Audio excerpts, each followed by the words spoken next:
Welcome to Vape News Radio, the voice of vaping. In each show, we share the latest about regulations and things you need to know, plus upcoming conferences and fests, along with interviews with the movers and shakers in this fabulous vape space. Are you looking to get into this ever-expanding marketplace? Do you want to master this industry? Listen up as Norm Bauer, the Vape Mentor, shares it all. And here's your host, Norm Bauer. Hello and welcome to Vape Radio show number 67. This is the last show posted for 2015, but we want to thank you all that have been here with us for quite some time, as well as those of you that are new here. On the 12th of this month, 12/12/15, we hit number 1 million downloads, and I'm extraordinarily happy and proud about that. That should make us the most widely listened to vape radio show in the world. October, we hit a new high of almost 139,000. And in November, we hit about 128,000. And you know what, guys? We have a lot more in store for 2016. If you want to get your product, your service, or your message in front of that worldwide audience for just $750 for 3 shows, we are looking for 2 more advertisers to fill it out. So how about you? Give me a call, send me an email to norm@vapementors.com. That's norm@vapementors.com. Yeah, we know that there's been a little bit of a delay since show number 66, but we have a very good reason. Actually, we have more than one reason. We have 2 reasons. It can be spelled out in 2 words: FDA and OMB. FDA, of course, is the Federal Drug Administration, and the OMB is the Office of Management and Budget. And I was back in Washington, D.C. on the 8th of December. I had the whole room to myself, although others that went back to testify were not so lucky, and they were there in much larger groups. But here's what I can tell you based on my observations and on my feedback. The OMB, they seem to be listening. They actually seem to care about the impact of the FDA's restrictions on jobs and businesses. I shared with them the potential number of jobs that were at risk, and based on guest estimates, it could exceed 100,000 jobs. Not only that, but some of these business owners are what I call unemployable. They've put their life savings into their businesses. They really aren't able to be hired by a lot of other industries. So they truly have put everything on the line to maintain and to open their vape shop business. So this is a very, very significant impact, and we hope that the OMB is listening, and I've got more information coming on that in just a moment. We have some new shows coming up, including a series of interviews that took place with others that have been there, including Molecule Lab, 5 Pawns, and others. So stay tuned for that as we welcome the new year. For those of us that joined us for our 2-part FDA webinars last month in November and, of course, in December this month, they were terrific. If you were not able to participate, we have them recorded with handouts available. We've got the whole video. So if you'd like to review them, let us know. We had Azim Chideri and Brian Haynes, 2 of the most preeminent vape attorneys in the business, on for 2 hours addressing your concerns. So there's a lot of feedback that came out of it, a lot of good information. And so if you missed it, you just go ahead and let us know at norm@vapementors.com. To touch briefly on events, in November, we had a brand new event in Ireland. This was a first for the Ireland. And also Poland. Poland had one scheduled for this past fall, and they pushed it back until next March of 2016. But Moscow carried on, as did Philadelphia and Miami. So here's the question. Is vaping a worldwide movement? Well, of course it is. It absolutely is a worldwide movement. Is the vape space going away? You know, based on this activity and the projections of the $10 billion market in the next 30 months, it seems not. But it absolutely will be different. There's no question about it. 2016 and on are going to be much different than it's been in the past. The wild, wild west, those days, they're gone, guys. You're going to have to really buckle down, and you're going to have to do things the right way. Not necessarily the cheapest way, but certainly the right way. And you're going to have a lot of people looking over your shoulders. I want to mention an event that's coming up that I was just recently introduced to, and I'm going to be attending. It's called Vape Shop Events, and this is actually the most unique program I've seen since I've been in the vape space for about 2.5 years, because it is not open to the consumer. It brings together 27 manufacturers and 20 buyers together in a very intimate environment. Imagine that you get 20 minutes together with the largest names in the industry. Or if you are one of the big names, imagine that you get 20 minutes alone with potential distributors of your product. That's what they do. This particular company's been doing this for quite some time in other industries. They're new here to the vape space, and their next one is going to be coming up in La Jolla. And for those of you who don't know where La Jolla is, that's near San Diego, and that's going to be on January 24th to 27th. If you want more information on vape shop events, you let us know here, norm@vapementors.com. I'll be there. I'm going to be covering it for Vape Radio as well as Vape Magazine, and probably getting some good interviews out of it. Also, for those of you that have brick and mortar shops and you want to develop your own house line, we have a program for you.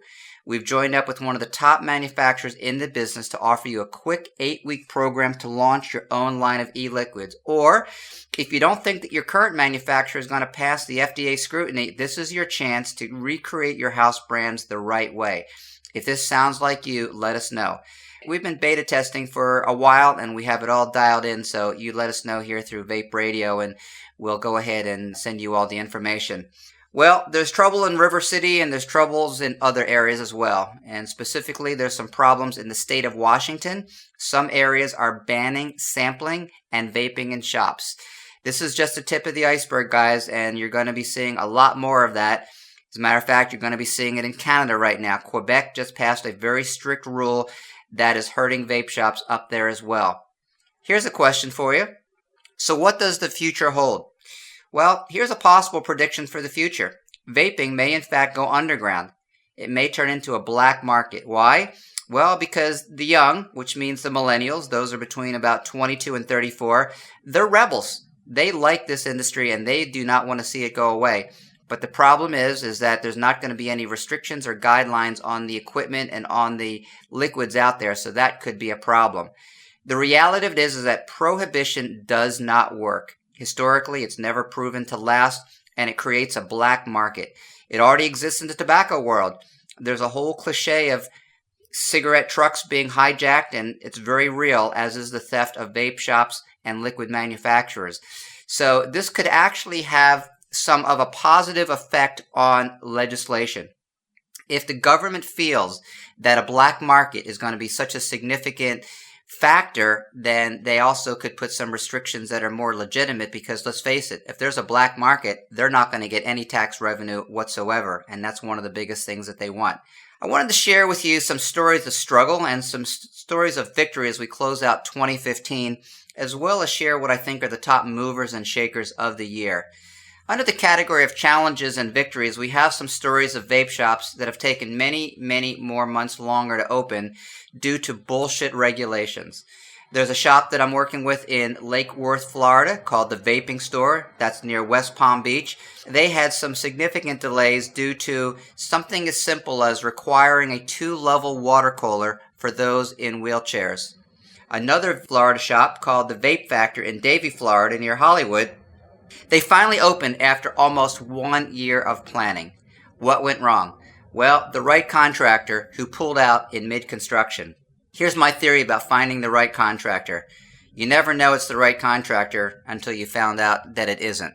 This is a major, major problem. So for those of you who are looking to open up your brick and mortar locations, this is going to be one of the biggest factors that's going to determine the timeline about how long it takes. In Ohio, Captain Obvious, who are friends of the show, they ran into some trouble when they found out that their e-liquids were being diluted to come up with a different nicotine level. And you know what? That is just wrong on so many levels. It's no different than going to the store and taking Pepsi, making your own formula, diluting it down with water, and calling it Pepsi. You know, this is part of the industry that is very bad. It has to go away. This is why we do want regulations, but we do not want restrictions, because we need to get rid of these cowboys who are giving the industry a bad name. Meanwhile, in the win category, we have Route 1 Vapor in New Hampshire. They hit $100,000 revenue in 1 month in their first 12 months of operation. So a big shout out, a big applause for them. That's a number that you don't see very often, but you will see it in the future as we see less shops doing more business. Special congratulations to Chris Austin up there, who has been a friend of the show and a client in the past, and we wish him all the greatest success in the world. Another victory was scored by our associates at Vape Magazine. They scored a major coup as they are now at all Barnes & Noble stores across the country. Plus, they're being distributed to over 15,000 vape shops, smoke shops, and head shops. They set up a nice subscription sales price, $29.99 per year. Or if you are a wholesaler or a distributor, you can get the magazines for as little as $1.99 per issue, no minimum. If you want more information on that, you can get a hold of me here at Vape Radio or just go to vapenewsmagazine.com. We want to share another winning and another encouraging story with Von Vapes in Florida. It seems like there's a lot of activity in Florida, and just so you know, in the first quarter of 2016, I have a story coming out in Vape Magazine about why Florida is such a hotbed of vape activity. But Von Vapes did something that every liquid manufacturer wants to do. They sold off part of their company for a crazy high number and capitalized it for almost $2 million in less than 2 years. Rather than me telling the story secondhand, I wanted to let Josh Unger from Von Vapes tell it himself. So I've got an interview here that we recorded several months ago. So let's go ahead and listen right from the horse's mouth. Welcome back to Vape Radio. This is Norm Bauer, the voice of vaping. We in the industry are challenged. We have all kinds of different challenges that face us on a regular basis. I don't want to look at them as failures, and we're going to talk about the failures and some of the things that don't quite go right in just a moment, but we also have some amazing success stories. So I was introduced to a gentleman by the name of Josh Unger, and he's with Von Vapes, and they are located in Florida. And he wanted to share his story. And I said, dude, that is an amazing story. This is something that people need to hear to give them a reason to do what they do. So Josh, welcome to Vape Radio. Norm, thank you for having me. So Von Vapes started when?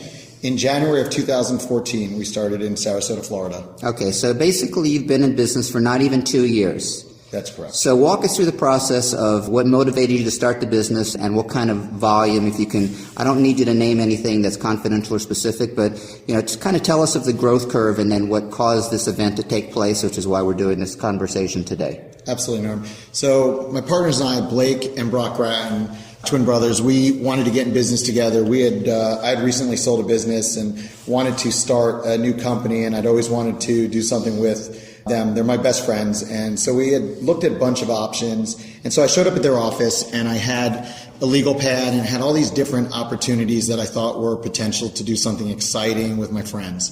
We're going down the list and we came to the e-liquid industry. Back then we called it the e-cigarette industry. Today we call it the e-vapor industry. And I came to that and they said, you know what, hang on, look at this. And so they pull up this website, and it was vonvape.com, and they are in the website design business, and they had built this website for one of their friends, and he had decided he wasn't going to do anything with it. So I said, well, you know what, that's exactly, why don't we start an e-liquid company? And so we started looking through and trying to come up with names, and we had gone through so many different renditions, and we just couldn't come up with something that was really great like Von Vape. I mean, it's a 7-letter domain. It spells out exactly what it is. It's the royalty of vape. And so after spending a week or so looking at names and trying to come up with something, I went back to Blake and Brock and I said, let's offer your friend some money. Let's see what he'll take to sell it. So they called Daniel, and Daniel said, you know what, I'm not going to use it. Why don't you guys just have it? You built it and you guys can just have it. So we formalized and wrote a contract to buy Von Vape, the intellectual property, for $1. And we started Von Vape. We'd never made e-liquids or manufactured chemicals in the past, but through a lot of research and due diligence, we really were out there looking for what we needed to do. We spent a lot of time with some different people in the industry, asking questions, a lot of questions actually. Vape stores I knew, friends I had that owned some decent sized brands. And we had some issues and some problems in the beginning. We couldn't get samples that we liked, or they wouldn't come in right, or the labels were sticky. And so we realized very early on that we had to find a proper manufacturing partner. And really back then was really difficult to do. We kind of went through 5 or 6 different companies and spoke to several different contract manufacturing labs, and really nobody was up for the job. Nobody called you back quick enough, could get things done. And by chance, one day I'm rolling through Von Vape's Instagram, and this company starts following us called Molecule Labs. And I look up their information, and I pick up the phone and I call Molecule Labs. I get a voicemail, I leave a message, and 5-10 minutes later, I get a call back from this gentleman, Michael Gouache, And Mike is the owner of Molecule Labs. And we start talking, and Mike and I come to find out we're very like-minded people, and he had just started Molecule, and we had just started Von Vape. And he's telling me his background and his history and his story. And I'll never forget saying to him, I said, you know what? You sound like exactly what I'm looking for. All right, so this is all a really, really great preface for kind of how the business started. And you know what? Everyone has a story, and everyone starts somewhere. So this kind of gives you an idea of what's involved in starting an e-liquid company. So you started getting your liquids manufactured by Molecule, which, by the way, they are friends of the business here. He is one of our VapeU instructors, for those of you who are familiar with the name.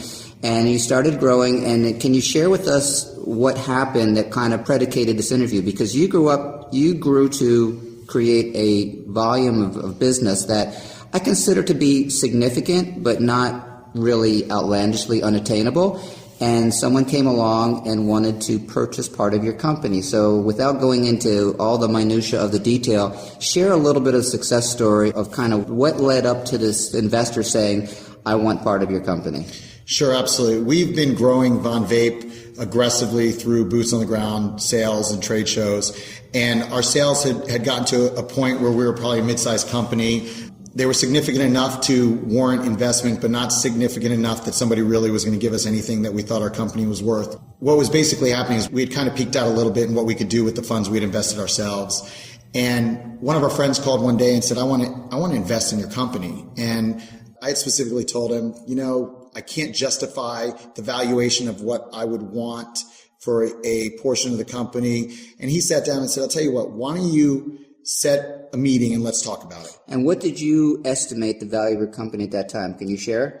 Yeah, I estimated at that time that the value of the company was over $500,000, but shy of $1 million valuation. All right, so let's pause for a moment. So basically you have at that time a company that started maybe a year earlier. So this is why this e-liquid market is so attractive for people, because you truly can start in your house or in your bedroom or in your garage. You can't stay there, of course, but you actually can grow it to the point of where it becomes substantial enough to the point of where you're generating some pretty significant sales, some pretty significant revenue, and now you're on the radar of someone who wants to invest in your company.